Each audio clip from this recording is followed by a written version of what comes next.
What is Fascism by Benito Mussolini in 1932.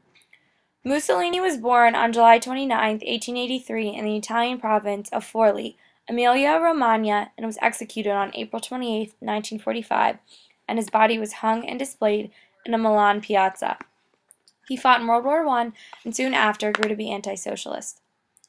He led the Black Shirts, a fascist militia who terrorized socialist unions and anyone unsupportive of their beliefs.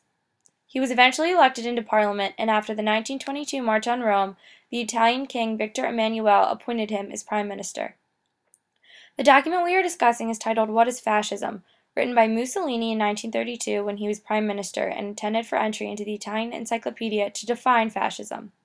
In the document, Mussolini doesn't necessarily define fascism, but lengthily champions its structure and place in society, and claims that the 20th century will be the century of fascism.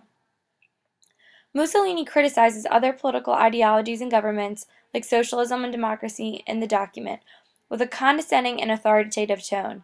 He uses complex vocabulary and writes with hope and certainty of fascism's future role in the world. The word fascism comes from the Latin word fascis, meaning a bundle of rods containing an axe blade emerging from the center. This weapon is meant to represent fascism's ideology, which is strength and unity. The document reads, "For fascism, the growth of empire, that is to say, the expansion of the nation, is an essential manifestation of vitality, and its opposite a sign of decadence. Peoples which are rising again after a period of decadence are always imperialist, and renunciation is a sign of decay and of death. Fascism is the doctrine best adapted to represent the tendencies and the aspirations of a people, like the people of Italy, who are rising against after many centuries of abasement and foreign servitude. But empire demands discipline, the coordination of all forces, and a deeply felt sense of duty and sacrifice. This fact explains many aspects of the practical working of the regime, the character of many forces in the state, and the necessarily severe measures which must be taken against those who would oppose this spontaneous and inevitable movement of Italy in the 20th century, and would oppose it by recalling the outworn ideology of the 19th century, repudiated wheresoever there has been the courage to undertake great experiments of social and political transformation. For never before has the nation stood more in need of authority, of direction and order.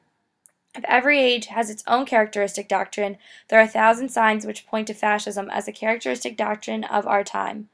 For if a doctrine must be a living thing, this is proved by the fact that fascism has created a living faith, and that this faith is very powerful in the minds of men is demonstrated by those who have suffered and died for it."